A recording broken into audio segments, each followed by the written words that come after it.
बिस्मिल्लाहिर्रहमानिर्रहीम। अस्सलाम वालेकुम नादरीन, आप यूट्यूब चैनल देख रहे हैं। मैं इमरान खान हूँ। तमाम वसाइल इस्तेमाल किए जा रहे हैं ये इलेक्शन जीतने के लिए। ज़िमनी इलेक्शन है 20 नशस्तों पे और उसका सारा डाटा मैंने निकाला है आपके लिए और एक एक जगह से इंफॉर्मेशन इकट्ठी की है। जिन लोगों ने सर्वेज़ किए हैं, जितने भी सर्वेज़ हुए हैं, जो मकामी सहाफ़ी हैं और जो इन्फॉर्मेशन अब तक मौसूल हो रही है, उसकी बुनियाद पे मैं तमाम सूरत हाल आपके सामने रख देता हूँ। पहले तो देखें कि इलेक्शन कैंपेन ख़त्म होने तक किसका पलड़ा भारी रहा। एक तरफ पीडीएम की लगभग दर्जन से ज़ायद जमातें थीं, पाकिस्तान के मीडिया का एक बड़ा हिस्सा था और पाकिस्तान के ताकतवर हलके थे। पुलिस, इंतज़ामिया, मशीनरी, सूबाई और वफाकी हुकूमत सब कुछ मिलकर काम कर रहा था। तो यहाँ पे मरीम नवाज़ को लीड करने का मौका दिया गया। दूसरी जानिब पब्लिक की पावर थी और इमरान खान थे, पाकिस्तान तहरीक-ए-इंसाफ। और वहाँ पे जलसों का फ़र्क आप सब ने देखा कि अगर ये कहा जाए कि ज़मीन आसमान का फ़र्क है, अगर ये कहा जाए कि इमरान खान ने तारीख़ी नौयत के जलसे किए हैं ख़ास तौर पे जनूबी पंजाब में और सराइकी बेल्ट में, तो ये गलत नहीं होगा। तो वो वाला मरहला तो वन साइडेडली इमरान खान साहब जीत गए थे जब तक कैंपेन चल रही थी। अब कैंपेन के बाद अगले मरहले में इंतखाब है। एक बात याद रखिएगा इस इलेक्शन के हवाले से, ख़ास तौर पे उन 20 हलकों में रहने वाले लोग, अगर आपको लगता है कि पाकिस्तान के साथ ज़्यादती हुई है, अगर आपको लगता है कि पाकिस्तान में रिजीम चेंज ऑपरेशन जो हुआ है वो गलत हुआ है, अगर आपको लगता है कि उसके नतीजे में जो इम्पोर्टेड हुकूमत बनी है उसने आपके साथ जुल्म और ज़्यादती की है, महंगाई में बेपनाह इजाफा किया है, पेट्रोलियम मसनूआत, घी, आटा, दालें 33.12% तो महंगाई बढ़ गई है पाकिस्तान में। ये तारीख़ी नौयत की महंगाई बढ़ी है। गैस की कीमतों में, बिजली की कीमतों में बेपनाह इजाफा हुआ है। कारोबार ज़िंदगी रुक गया है। अगर आपको लगता है कि इन सारे हालात के लिए ये लोग ज़िम्मेदार हैं और आपके ऊपर बोझ पड़ रहा है, तो इस सारे को आप अपने एक वोट के साथ बदल सकते हैं। कैसे? देखिए, तमाम वसाइल इस्तेमाल किए जा रहे हैं। शहबाज शरीफ साहब आकर बैठ गए हैं लाहौर में और वो भी मुबैना तौर पे इस सारे इलेक्शन को कंट्रोल करने के लिए काम कर रहे हैं, राब्ते कर रहे हैं। हमजा शहबाज खुद वज़ीर आला पंजाब हैं, वो पूरी ताकत इस्तेमाल कर रहे हैं। पुलिस को कैसे इस्तेमाल किया जा रहा है, जगह जगह गिरफ्तारियां हो रही हैं। वो अहम लोग जो वोट डलवा सकते हैं उनको गिरफ्तार किया जा रहा है और इसके अलावा लोगों को हरासा किया जा रहा है। एक दूसरे के ऊपर धांधली का इल्ज़ाम लगाया जा रहा है। पीएमएलएन की हुकूमत है, उनके पास ताकत है और वो धांधली कर भी सकते हैं। उनके साथ पीडीएम की सारी जमातें भी मौजूद हैं, ताकतवर हलके भी मौजूद हैं, हर चीज़ उनके कंट्रोल में है। दूसरी जानिब पाकिस्तान तहरीक-ए-इंसाफ के ऊपर भी धांधली के इल्ज़ाम लग रहे हैं। वो कैसे लग रहे हैं? यानी एक मोबाइल फ़ोन एक शख्स ने पकड़ा हुआ है और वो फ़ारूक हबीब के मैसेजेस उसमें दिखा रहा है। जानना ये चाहता हूँ कि अगर कोई मुलज़िम गिरफ्तार हुआ है तो उसका मोबाइल फ़ोन पाकिस्तान तहरीक-ए-इंसाफ का बंदा ही गिरफ्तार हुआ होगा ना, तो उसका मोबाइल फ़ोन मुस्लिम लीग नून के बंदे को किसने दिया कि आप इसके ऊपर एक वीडियो बना लें? ये बड़ी अहम चीज़ है। आप फिर गौर कीजिएगा कि मुबैना तौर पे कहा गया कि एक आदमी ने कुछ आईडी कार्ड्स खरीदे हुए थे और वो कारकुन है पाकिस्तान तहरीक-ए-इंसाफ का। तहरीक-ए-इंसाफ कह रही है कि ये गलत है, ऐसा कुछ नहीं हुआ और हमारे बंदे के ऊपर टॉर्चर करके उससे ज़बरदस्ती ये मनवाने की कोशिश की जा रही है। अब ये तो इन्वेस्टिगेट होगा तो पता चलेगा, लेकिन उस बंदे की एक कन्वर्सेशन के बारे में एक मोबाइल फ़ोन दिखाया गया है जिसमें व्हाट्सएप के ऊपर मैसेजेस हैं और वो नून लीग का एक बंदा उसकी वीडियो बनाकर बोल रहा है। यानी ये राइट आप कैसे दे सकते हैं? यानी बी टीम का काम कर रही है पुलिस मजबूरन बेचारी। अब मेरी गिरफ्तारी में भी पुलिस ऐसे ही कर दी, बेचारे कहते हैं यार मजबूर हैं खान साहब, हम तो इस तरह के लोग नहीं हैं, ना हम आपके साथ जुल्म या ज़्यादती करना चाहते हैं, लेकिन हमारे ऊपर बहुत दबाव है। तो इसी तरह ये फाशिस्ट हुकूमत जो है वो दोबारा दबाव डाल रही है पुलिस के ऊपर कि वो इलीगल एक्टिविटीज़ में, धांधली में और दो नंबरियाँ करने में या वोटर्स को और सपोर्टर्स को हरासा करने में पीएमएलएन की बी टीम का किरदार अदा करें या जोर लगाएं।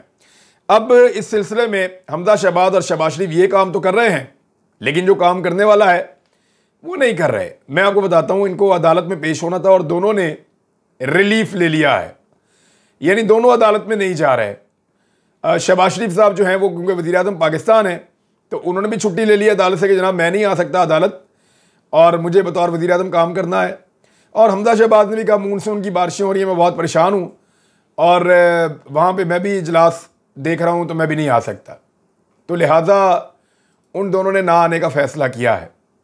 तो इस तरह आपको आइडिया हो जाना चाहिए कि वज़ीर आज़म और वज़ीर आला बनने के बाद कानून को इन लोगों ने कैसे खिलवाड़ बना दिया है।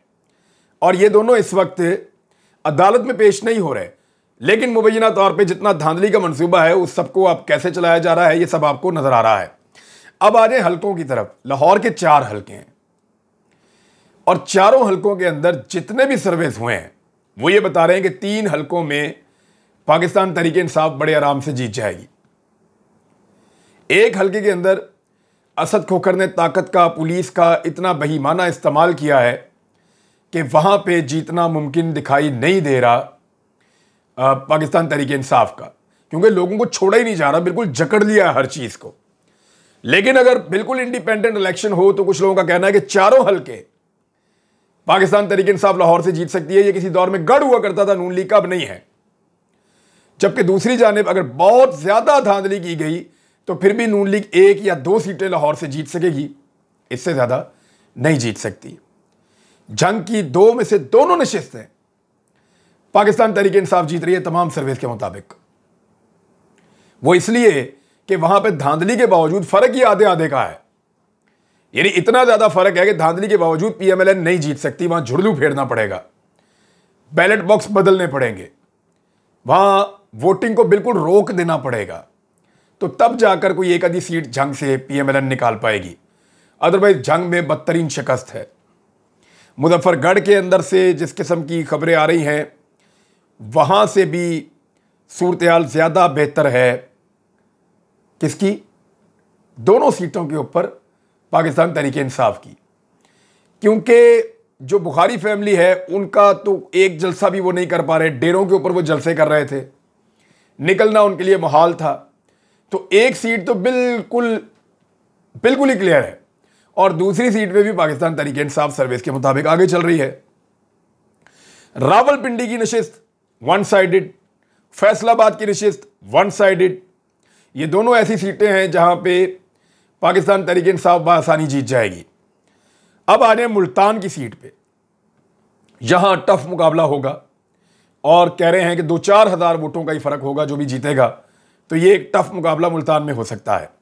साहिवाल में एक टफ मुकाबला है और एक सख्त मुकाबला साहिवाल में भी होगा, लेकिन मुल्तान का मैं आपको बताऊं शाह महमूद कुरैशी के बेटे को हराकर अपने गले एक लगातार मुसीबत नहीं डालना चाहेंगे पीएमएलएन वाले, क्योंकि वो एक शाह महमूद कुरैशी का एक अपना सियासी कद है और इसका शोर बहुत मचेगा।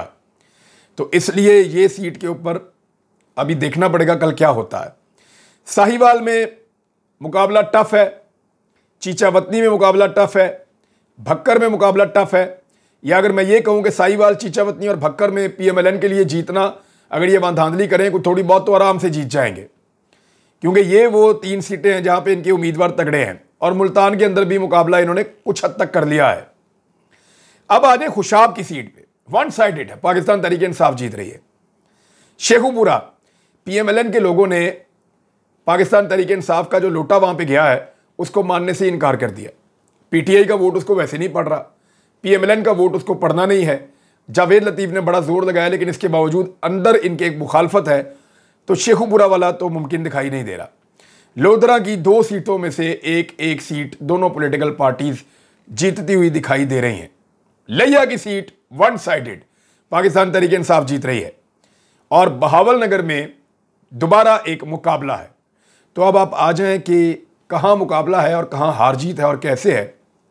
तो आप जरा गौर कर लें कि एक बहावलनगर की सीट के ऊपर मुकाबला है, एक जो है वो मुकाबला है भक्कर की सीट पे, चीचावतनी, साहिवाल, मुल्तान और लाहौर की 2 नशिस्तों के ऊपर। यानी ये वो आप ये कह लें कि 2, 3, 4, 5, 6, 7 नशिस्तों के ऊपर मुकाबला है और इनमें से 2 में पीएमएलएन फेवरेट है। 13 सीटें पाकिस्तान तहरीक इंसाफ जीत सकती है आराम से। लेकिन कितनी बड़ी धांधली और कितना बड़ा झुरलू होगा इसका अंदाजा आप कर सकते हैं। वजह यह है कि लॉन्ग मार्च को रोकने के लिए ताकत का जो ब्रूटल इस्तेमाल इस फाशिस्ट हुकूमत ने किया था और जिस तरह इनका साथ दिया गया था, यानी किसी अदालत ने नोटिस नहीं लिया किसी इदारे ने इनको नहीं कहा कि अपने लोगों को ना मारो। और ये सारा कुछ करने के बाद जिस तरह इन्होंने लॉन्ग मार्च को नाकाम बनाने की कोशिश की थी, गोके इमरान खान साहब पहुंच तो गए थे, तो वो लॉन्ग मार्च को रोक पाने वाले, इतना जोर लगाने वाले इस ज़िमनी इलेक्शन में क्या कर गुजरेंगे, इसका अंदाजा आप पहले ही कर सकते हैं। डिपेंड करता है पब्लिक के ऊपर, लोग कितने जोरदार तरीके से निकलते हैं, कितने शानदार तरीके से निकलकर वोट डालते हैं और अपने वोट के ऊपर पहरा देते हैं, यहां हार जीत का फैसला होगा। अगर लोगों ने 4 आंखें रख ली, यानी लोगों ने ना सिर्फ वोट डाला बल्कि अपने वोट का ख्याल रखा और अपने वोट के ऊपर पहरा दिया, जो पोलिंग स्टाफ है उसके बारे में एक बड़ा, जो पोलिंग एजेंट्स थे मुख्तलिफ पॉलिटिकल पार्टीज के, PMLN ने एक शर्त रखवाई थी, और वो वैसे इलेक्शन कमीशन ऑफ पाकिस्तान ने कहा था कि हल्के के बाहर से नहीं होगा। तो लाहौर हाई कोर्ट में दरखास्त दायर की थी यास्मीन राशिद साहिबा ने, तो उस पर उन्होंने कह दिया जी जहां से मर्जी आए पोलिंग एजेंट, हल्के के बाहर से भी हो तो कोई फर्क नहीं पड़ता। तो इस पर इलेक्शन कमीशन ने कहा जी बाहर से लोग आएंगे तो लड़ाई से, उन्होंने कहा बाहर से क्या कोई एलियन आ रहे हैं? भाई पाकिस्तानी है, पाकिस्तान के अंदर रहते हैं, उन्हीं शहरों में रहते हैं, वो आए और आकर ड्यूटी करें, अपना काम करें। तो ये इस तरीके से हाई कोर्ट ने ये एक रिलीफ दिया है कि पोलिंग एजेंट जो समझदार और बेहतर लोग हैं वो आकर वहां पे अपनी ड्यूटी दे सकते हैं। तो इस तरह PTI की एक बात तो कम से कम मानी गई है। अब देखना यह है कि इन नशिस्तों में जो 13 सीटें क्लियरली पाकिस्तान तहरीक इंसाफ जीत चुकी है इलेक्शन से पहले ही, ये सारे सर्वेस कह रहे हैं, क्या वो 13 सीटें पाकिस्तान तहरीक इंसाफ को दे दी जाएंगी? और इसके अलावा जो 7 नशिस्तों में मुकाबला है, जिनमें 2 PMLN की हैं और 5 में सख्त मुकाबला है, तो उन 5 में से PTI कितनी जीतती है? वैसे इस वक्त जो PMLN की फिक्र है वो आपको साफ नजर आ रही होगी, क्योंकि चौधरी निसार अली खान से शहबाज शरीफ ने राब्ता कर लिया है। देखिए इस वक्त PMLN को जीतने के लिए या हमजा शहबाज को वजीर आला बरकरार रखने के लिए कम से कम 10 नशिस्तें चाहिए, कम से कम 10 नशिस्तें चाहिए। लेकिन अगर वो 10 नशिस्तें जीत जाते हैं और 10 PTI जीत जाती है और 2 आजाद उम्मीदवार इधर आ जाते हैं PTI में, नून लीग को छोड़कर, तो फिर नून लीग फारिग हो जाएगी। चौधरी निसार अली खान साहब का वोट बड़ा क्रूशल हो गया है। PTI को सिंपल अक्सरियत हासिल करने के लिए सिर्फ और सिर्फ 12 सीटें जीतनी है। 13 के ऊपर वो पहले ही फेवरेट हैं, 13 से 14 सीटों के ऊपर उनको 12 सीटें जीतनी है। लेकिन अगर वो 10 भी जीते और कोई आजाद उनके साथ आकर मिल जाए तो फिर भी उनकी बात बन जाएगी। तो PMLN के लोग कुछ इस्तीफा देने का भी सोच रहे हैं। पब्लिक के अंदर हालत देखते हुए कुछ लोग आइंदा पाकिस्तान तहरीक इंसाफ से इलेक्शन लड़ना चाहते हैं। तो क्या पाकिस्तान तहरीक इंसाफ या इमरान खान साहब उन लोगों के लिए मौका फराहम करेंगे? और क्या वो लोग आने वाले दिनों में, यानी लोग सिर्फ इंतजार करें 17 के इलेक्शन का, 17 का जो इलेक्शन है उसके बाद कुछ लोग रिजाइन कर सकते हैं और उनके रिजाइन करने की सूरत में सूबाई असेंबली की सूरत-ए-हाल तब्दील हो सकती है। तो अभी गेम खत्म नहीं हुई, लोगों ने सिर्फ वोट डालना है और अपने वोट का ख्याल रखना है, 4 आंखों से देखना है, धांधली को हर सूरत में रोकना है। यहां सबसे अहम जिम्मेदारी जो है वो इलेक्शन कमीशन ऑफ पाकिस्तान की है, लेकिन वो जिम्मेदारी अदा नहीं कर रहा। तो सबसे ज्यादा जोर अब लगाना पड़ेगा पोलिंग एजेंट्स को। कल जब हम इस वक्त बात कर रहे होंगे तो उस वक्त तक बहुत सारे रिजल्ट आ चुके होंगे, बल्कि मैक्सिमम रिजल्ट आ चुके होंगे, और हमें आइडिया हो जाएगा कि कौन सी जमात पंजाब में हुकूमत बना रही है। इसमें मीडिया को कुछ जिम्मेदारियां दी गई हैं कि मीडिया बैलेंस करेगा, यानी जहां PMLN की बहुत बड़ी बड़ी धांधलियां आपको नजर आएंगी उनको कम दिखाएगा, और अगर किसी जगह पे PTI का वर्कर एहतजाज भी कर रहा होगा, रोला भी डाल रहा होगा, तो उसको ज्यादा दिखाया जाएगा, रोला डाला जाएगा कि दोनों तरफ से धांधली हो रही, दोनों तरफ से धांधली हो गई, और इस तरह का माहौल बनाया जाएगा कि दोनों तरफ से धांधली हो गई, दोनों तरफ से धांधली हो गई, ताकि कल को यह कहा जाए धांधली तो सारी जमातें करती हैं, ये तो नून लीग ने की, तो PTI ने भी की, तो अब नून लीग जीत रही है तो रोते क्यों हो? तो मीडिया को यह कहा गया, लेकिन सांस चढ़ गया है। शहबाज शरीफ साहब ने चौधरी निसार अली खान को फोन कर दिया है, और फोन क्यों किया? क्योंकि एक सीट उनकी भी है, यानी इस एक सीट के लिए अगर शहबाज शरीफ चौधरी निसार अली खान को फोन कर रहे हैं तो उसका मतलब क्या हुआ? उसका मतलब यह हुआ कि उनको अपनी जीत की उम्मीद नहीं है, और जो सर्वेज आ रहे हैं वो भी जानते हैं, ग्राउंड से जो इतलात आ रही हैं शहबाज शरीफ साहब उनके बारे में भी जानते हैं। वफाकी वजीर दाखिला राणा सनाउल्लाह साहब ने पहले ही जीत का ऐलान कर दिया है, और उन्होंने एक स्टेटमेंट दिया है कि इमरान खान साहब इलेक्शन हार चुके हैं। लिहाजा किसी भी किस्म का फसाद करने से गुरेज करें। मुख्तलिफ लोग पकड़े जा रहे हैं, PMLN के लोग कहीं पे पैसे देते हुए पकड़े जा रहे हैं, कहीं पे कुछ हो रहा है, लेकिन एक बंदा भी PMLN का गिरफ्तार नहीं किया गया। उल्टा ये किया गया है कि जो शख्स छोड़ कर गया PMLN को और दस्तबरदार हो गया PTI के उम्मीदवार के हक में, उसे गिरफ्तार कर लिया गया है। यानी PTI के हक में दस्तबरदार उम्मीदवार जो था DG खान का हल्का PP 288, वहां पे अली मोहम्मद खलूल ने PTI के हक में दस्तबरदारी कर दी थी और उम्मीदवार था इलेक्शन का, उसको पुलिस ने गिरफ्तार कर लिया है। और उन्होंने कहा जी इसको कोई हुंडी करता है, ये पैसे इधर उधर करता है, तो उसकी वजह से हमने इसको गिरफ्तार किया है।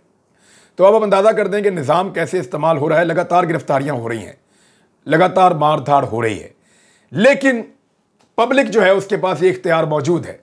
अगर वो बहुत बड़े पैमाने पर निकलकर वोट डालें और टर्नआउट ज़्यादा हो, कोशिश करें कि ज़्यादा से ज़्यादा वोट डाल सकें, तो वो इन इंतखाबात के नताइज को तमाम तर फाशिस्ट एक्टिविटीज़ के बावजूद, तमाम तर जुल्म और ज़्यादतियों और धांधली के बावजूद यकसर बदल सकते हैं। ये इम्तिहान किसी और का नहीं है, इन 20 हल्कों में रहने वाले पाकिस्तानियों का है। लेट्स सी पाकिस्तानी कल क्या फैसला करते हैं। अब तक के लिए इतने, अपना ख्याल रखिएगा, अपने इस चैनल का भी। अल्लाह हाफिज़।